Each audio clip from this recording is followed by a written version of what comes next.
The transfer window drama is already heating up, and some of the biggest names in European football are right at the center of it. One story that has already taken a decisive turn involves Alessandro Bastoni. The Inter Milan defender has reportedly made his position crystal clear to FC Barcelona. The answer is a firm no. While Barcelona may have hoped to lure him to Spain, the situation has shifted dramatically elsewhere. Meanwhile, Florentino Pérez is preparing what insiders are describing as a massive €160 million move, targeting a star from Bayern Munich as Real Madrid's next blockbuster signing. At the same time, Juventus appear to be closing in on a shock goalkeeper deal involving Liverpool FC. And in Madrid, another change is unfolding. Álvaro Arbeloa is heading out, but the club already knows exactly who will replace him. All of that sets the stage for another chaotic day in the transfer market. One of the most intriguing developments surrounds Alisson Becker. After 8 seasons filled with success, including a UEFA Champions League triumph and a Premier League title, his journey with Liverpool may be approaching its final chapter. According to reports from La Gazzetta dello Sport, Juventus have already made meaningful progress in their pursuit of the Brazilian goalkeeper. Although Alisson is currently sidelined with a muscle injury, conversations between his representatives and the Italian club have reportedly been positive. More importantly, the player himself is said to be open to the idea of a move. A 3-year contract has been placed on the table, and for a 33-year-old goalkeeper, that is far from a temporary solution. Instead, it signals a clear commitment from both sides.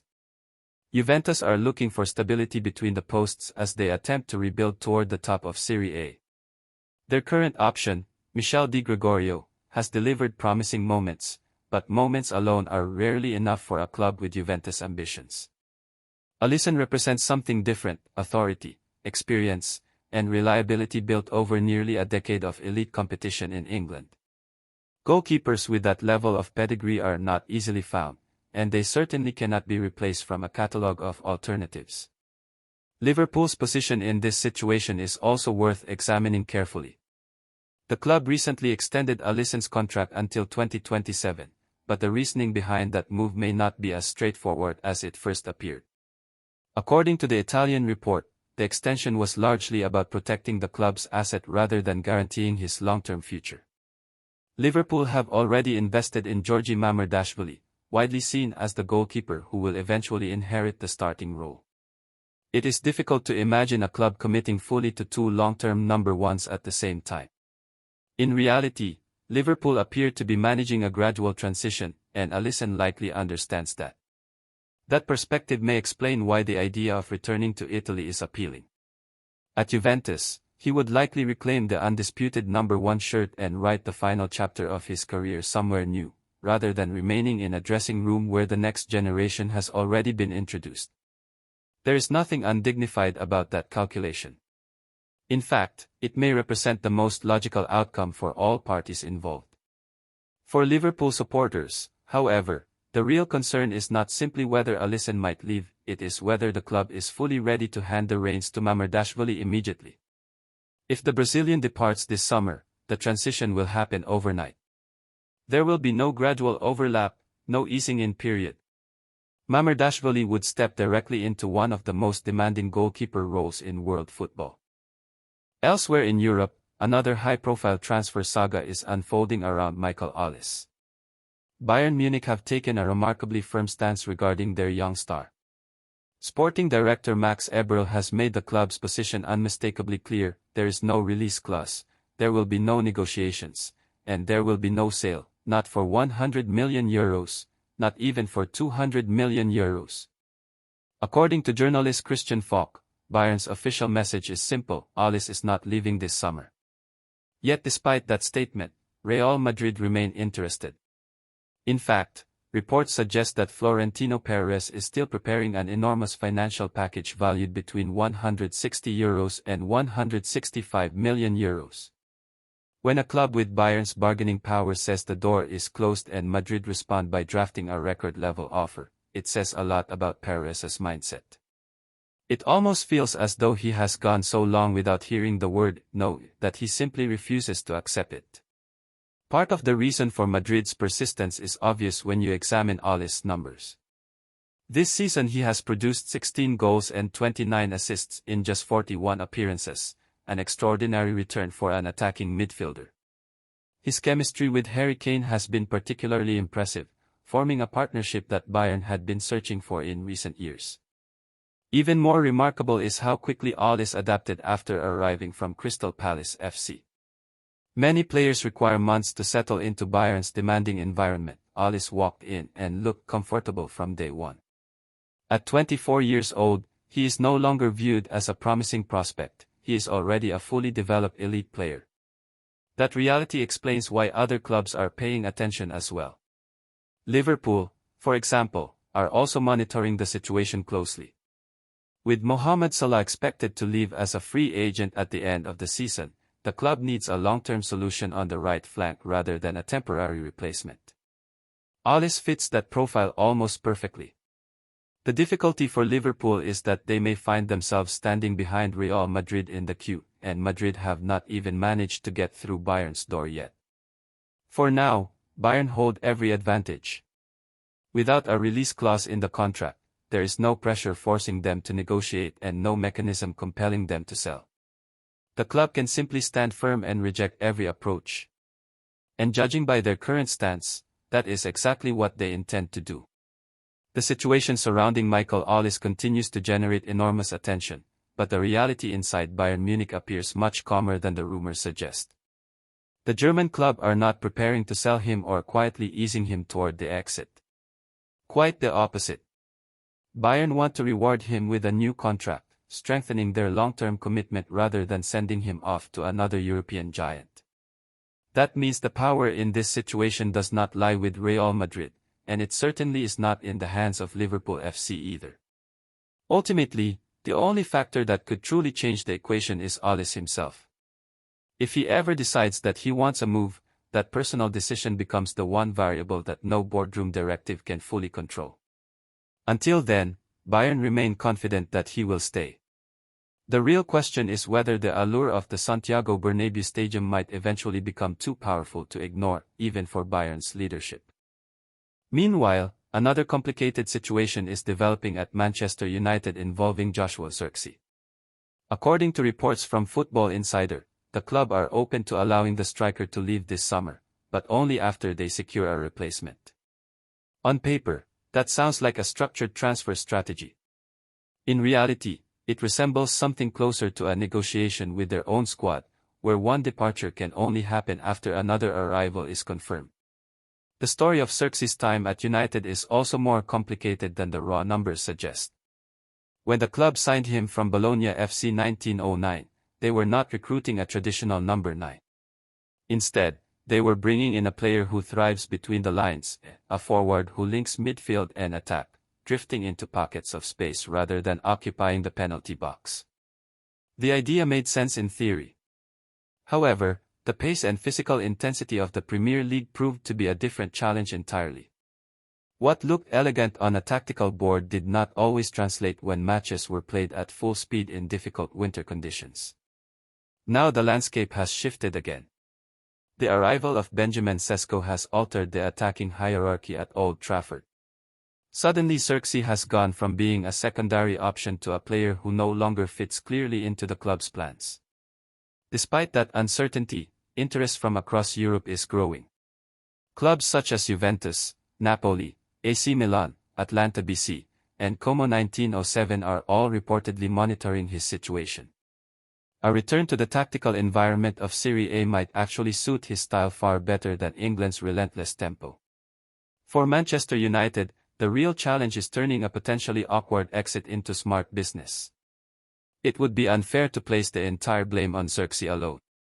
Over the last 2 seasons, Old Trafford has hardly been the easiest environment for any attacking player to flourish.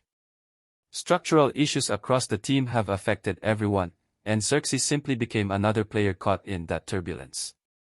Another name generating serious transfer buzz is Morgan Rogers. According to reports from the Daily Mirror, for major clubs, Arsenal FC, Chelsea FC, Manchester United, and Bayern Munich are all monitoring the 23-year-old attacking midfielder. However, Aston Villa FC are standing firm on their valuation, which sits around £80 million. At first glance, it looks like a fierce bidding war is about to begin. But if you examine the situation more closely, it starts to resemble several clubs using the same name to shape their transfer planning rather than a genuine four-way battle. Some of those links raise legitimate questions. Arsenal, for example, already strengthened their creative midfield options last summer with the arrival of Eberechi's. It is not immediately obvious where Rodgers would fit into Mikel Arteta's tactical setup unless the manager plans to deploy multiple attacking midfielders simultaneously. Chelsea's interest feels more logical given the ongoing uncertainty surrounding Enzo Fernandez. Bayern Munich's involvement, however, may be the most transparent move of all. With Jamal Musiala struggling with recurring fitness issues, Rodgers appears to be viewed primarily as a contingency option rather than a guaranteed starter. Statistically, Rodgers has produced a respectable season, 10 goals and 7 assists across 45 appearances. Those numbers are solid without being extraordinary. What truly attracts interest is his playing profile, progressive movement with the ball, direct attacking instincts, and composure in tight spaces. Aston Villa invested £15 million to bring him into the squad and gave him a central role in their project. They are not about to let him leave cheaply, which is why £80 million is effectively the starting line for negotiations rather than the opening bid. For Manchester United in particular, the decision becomes strategic.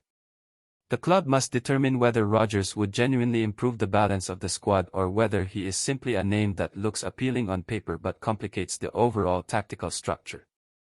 At the same time, another transfer story that once looked inevitable is now beginning to unravel. For months, speculation suggested that Alessandro Bastoni was destined to join FC Barcelona. Both the Italian and Spanish media repeated the same narrative, a summer departure from Inter Milan that was almost certain to happen. Yet the player himself seems to have missed that particular memo. According to reports from Corriere dello Sport, Bastoni is far from enthusiastic about the proposed move. His stance is not hostile toward Barcelona, but neither is it enthusiastic. If anything, his focus remains firmly on Milan and Inter's pursuit of the league title in Serie A. Loyalty has always been a defining theme in Bastoni's career. When Pep Guardiola and Manchester City previously showed interest, the defender reportedly asked his club to block the approach before serious discussions could even begin. Now Barcelona find themselves in a similar situation. Contact between representatives has taken place. That is simply how modern football operates. Agents speak, clubs inquire, possibilities are explored. But from the player's perspective, there has been no definitive green light and certainly no enthusiastic push toward Catalonia. Instead, Bastoni appears entirely focused on Inter's current campaign rather than planning a move abroad. Barcelona's interest is understandable. Bastoni perfectly fits the profile they want in a modern defender, left-footed, comfortable in possession, and experienced at the highest level of European football. However, wanting a player and actually signing him are two very different challenges. Right now, this story feels less like a transfer negotiation and more like a test of loyalty, one that Bastoni continues to pass every time speculation intensifies. So for the moment, we are left with a familiar pattern, plenty of noise from the outside world and very little confirmation from the player himself. Bastoni has never shown signs of searching for an exit route, and nothing about the current situation suggests that mindset has changed. The only real question now is whether the outside pressure eventually becomes strong enough to force the conversation, or whether Bastoni simply continues doing what he has always done and stays exactly where he is. In football, loyalty is often praised as a virtue, but sometimes it raises a more complicated question. At what point does loyalty begin to look like stubbornness? Is a player truly devoted to his club, or is he simply waiting for the right offer rather than the loudest one? These are the kinds of questions surrounding Alessandro Bastoni right now. Despite persistent interest from FC Barcelona and other European giants, the Inter Milan defender continues to stay firmly rooted where he is. Some interpret that as unwavering commitment, others wonder if he is simply waiting for the perfect moment and the perfect proposal. Not every footballer demands the spotlight. Some announce themselves loudly with goals, celebrations, and headlines. Others quietly control the rhythm of matches while someone else collects the applause. Morton Jolman belongs very much to the second category. The captain of Sporting CP has built his reputation through discipline, intelligence, and calm authority in midfield rather than flashy moments. According to reports from Abola, the Danish midfielder is increasingly likely to leave Lisbon this summer, with Manchester City already positioning themselves as one of the leading contenders for his signature. What makes the story particularly interesting is not simply the transfer interest but the timing of it.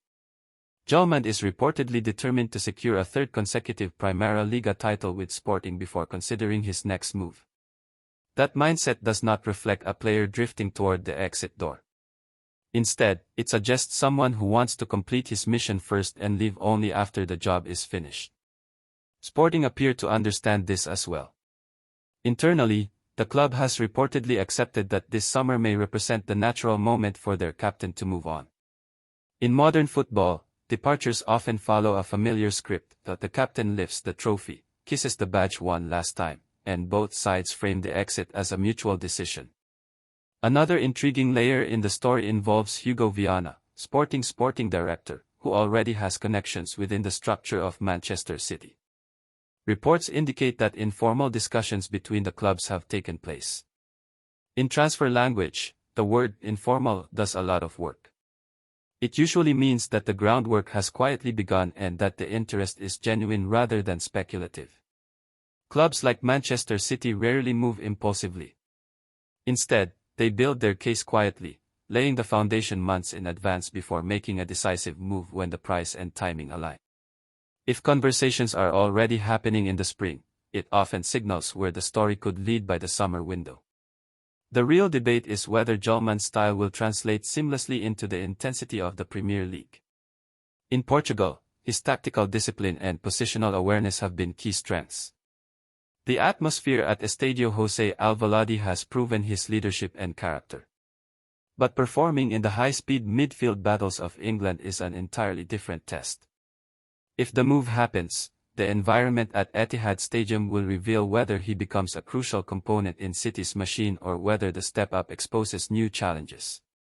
While transfer stories dominate the headlines, another major decision may be forming behind the scenes at Real Madrid.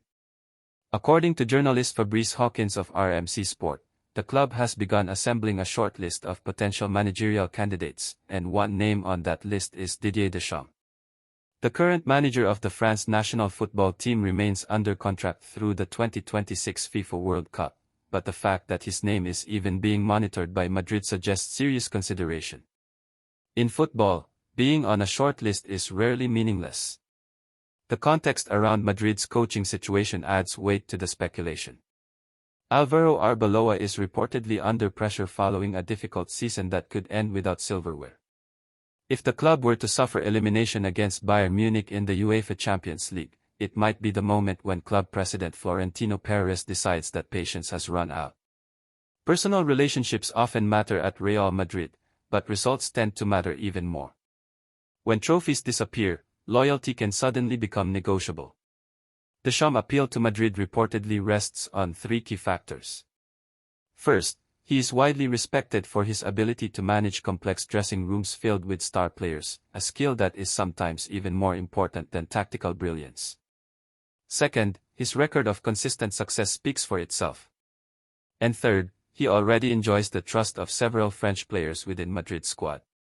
Add the fact that he speaks fluent Spanish, and the appointment begins to look less like a gamble and more like a calculated strategic move. Timing may also play a decisive role. Once the 2026 World Cup concludes, Deschamps will become a free agent. That means there would be no compensation fee, no complicated release clause, just a conversation between one of the world's most successful coaches and one of the world's most powerful clubs. For Real Madrid, opportunities like that rarely go unnoticed. For now, however, Deschamps has chosen silence. He has made no public commitments and closed no doors. In many ways, that approach is exactly what you would expect from someone who understands the landscape perfectly. When the right moment arrives, the decision will likely become clear, but until then, every option remains open.